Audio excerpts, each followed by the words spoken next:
Ladies and gentlemen, at the very onset of this story, we have a problem. The problematic Orson Welles. There's just so many definitions. Boy genius, wonderkin, broadcaster, writer, actor, director, manipulator, narrator, huckster, auteur, and on occasion, amateur magician.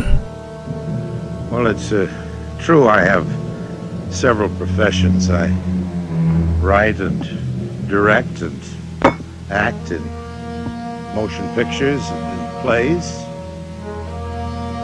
I also do magic. The other only small insight I can offer, perhaps you weren't aware, Orson said repeatedly he paid equal attention not just to lighting the actors, but meticulous detail to lighting the set, hence the moody, mesmerizing, unique perspective that you found on the big screen. That brings us to my part of the story, the one that got away. It all goes back to my radio days. Hey, this is Mike Stewart, and this is my almost interview with Orson Welles. We'll explain. You know, everybody has had that big fish story, the one that got away. Well, that's what happened here.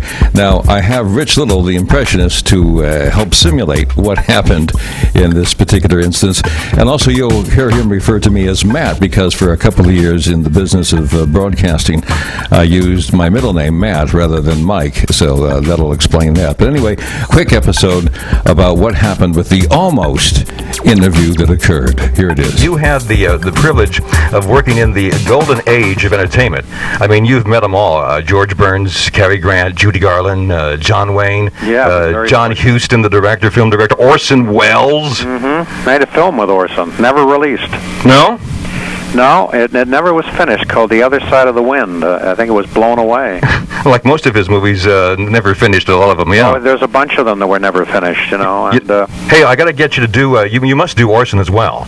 Now, I called Orson Welles one time, and I didn't roll tape at the time, and it was the greatest turn down I ever got. Called his house through a series of phone numbers and so forth, and I got a hold of his mistress, his girlfriend, whoever answered the phone, took a liking to me, and she says, well, you call back about 5 p.m., and I'll make sure that Orson will answer the phone. And so he did indeed, and I introduced myself and said what I wanted to do, and I got in that terrific voice. I got, not a chance, Matt. That's all he said, and then turned me down, hung up. So I need now Rich Little to impersonate, do a simulation Orson Welles turning down Matt Stewart, because I didn't roll tape. Not a chance, Matt. See, there it is. There's the simulation, the Rich Little Orson Welles simulation. No interview before it's time. You know, what I remember about Orson was when I just before I started working on that film, which was shot in Phoenix, Other Side of the Wind. What was it about, too? We have no idea. I used to rewrite it every night. Oh, jeez. No, it was about an older director, John Huston, and a young director that was me, and yeah, but he used to change because Orson would rewrite. But we had done a show called Copycats in England. Oh, yes, familiar with it, definitely. And so I knew him from Copycats because he was a guest on, and we got along great. And then he phoned me one day, and he said, I'm coming up to Vegas. I want to discuss this movie with you. I think I have a part you'd be great in. And I said, well, fine, Mr. Welles, when are you coming in? And he said, I'm coming in Friday afternoon. I should be to your house by about 5. So this was great, and but he never showed. And I never heard. And then 2 days later, I got a call from him. I said, Orson, I'm still waiting. What happened? He said, I couldn't fit on the damn plane. Air West, those seats are too narrow. And I said, well, maybe they could take the middle arm out of it. He said, no, they'd have to take 3 out of it. So Truth, said, stranger than fiction. Be driving up. Yeah, in a caravan or what? Yeah, in a truck.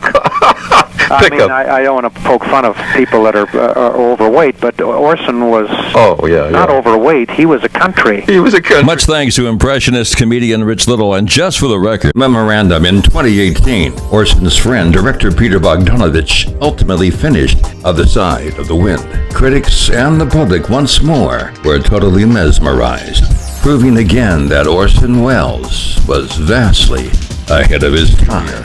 Orson Welles. Who the hell are you, anyway? So this is Mike Stewart.